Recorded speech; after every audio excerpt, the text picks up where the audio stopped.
In a world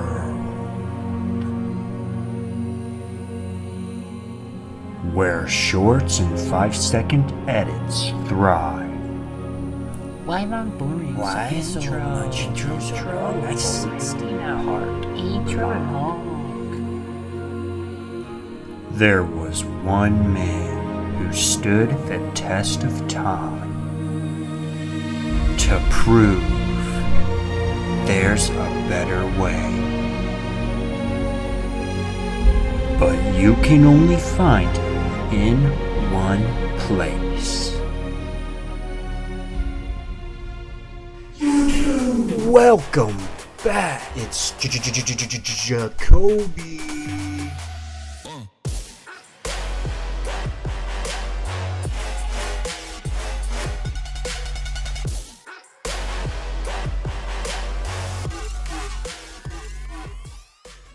So, I have a dilemma, and I need your help. What type of game do I make? Do I make this dream game into a platformer or Metroidvania like Dead Cells? Or do I make it a top-down or isometric style game like Vampire Survivors or Binding of Isaac? So, in order to help you help me, I've worked on and prepared 2 prototypes to show you guys what each style would be like. Now, I've worked really hard on the graphics and the animations on these prototypes, so I better only be hearing good things. For the first prototype, I decided to go with the isometric type view. So first, I worked on a movement controller for my player character. As you can see, I tried to stay true to my art style in the diagram I presented in Devlog 0. If you haven't watched it yet, you can check it out here. So next I decided to go with abilities, and of course you have to start with the art for that ability. So this ability is going to be a punching ability, so I'm going to make this little hand here that just spawns from the player and shoots out, kind of like a slow projectile that doesn't go very far. But yeah, I drew up this absolutely gorgeous hand, and if you guys want some pixel art tutorials, you can just let me know down in the comments. I'd be happy to cook one up for you.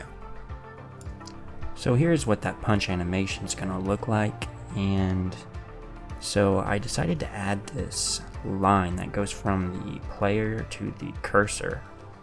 It's supposed to anyway. What is happening?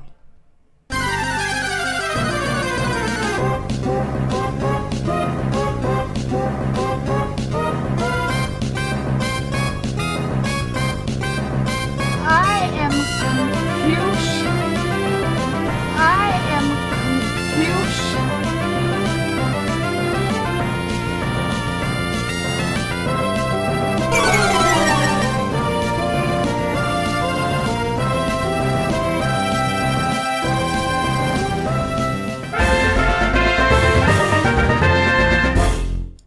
Well, would you look at that? In absolutely no time at all, I got a simple line to be in the spot I wanted it. Next on the old agenda, getting my little guy here to shoot out his flying fist. And exactly as I expected, works perfectly. Just kidding. No, God! No, God, please, no! No! But, as always, I figured it out, and now it actually works. So what's a flying fist if there's nothing to punch? Let's make an enemy. And just like that, with no problems whatsoever. No bugs, no debugging, just plain old programming fun. Literally just saw the menu, ordered, cooked it up, and served. Oh yeah, baby. First try. Stop the cap! Okay, so maybe not first try, but I did eventually get there. So as you can see, there it is. It's working. Enemies being enemies. And for the final 2 things I had to do to finish this prototype, I made these enemy spawners that just follow the player off screen and spawn enemies at their location. And I made this tile map with a basic script to randomize the world. And this is the finished prototype of the first version of my dream game. Now, let's talk about the second prototype. For this prototype, I kind of just copy and pasted the last prototype but altered the code to fit a platformer. I also made this level generator with a walker that spawns pre-made levels.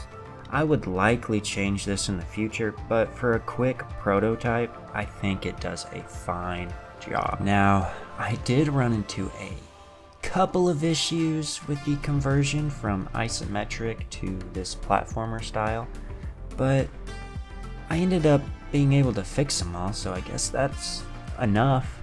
So with having these two prototypes side by side to be able to compare to each other, what do you think that I should make? Should I make this isometric game, or should I make it more of this platformer style? If you have an opinion about it, go ahead and let me know down in the comments what you think. While I'm waiting for your opinions though, maybe I should just go ahead and ask an old friend what he thinks I should do.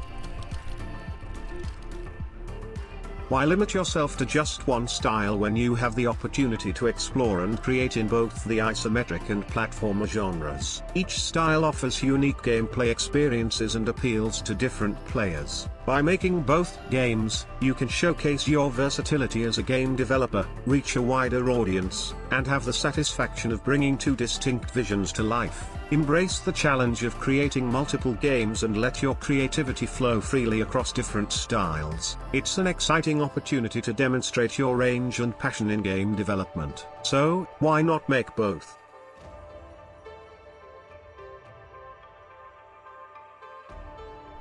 Excuse me. Would you like to make one dream game or double it and give it to the next person? Yeah, I think I'm gonna double it. And how about you, sir? Are you gonna make two dream games or double it and give it to the next person?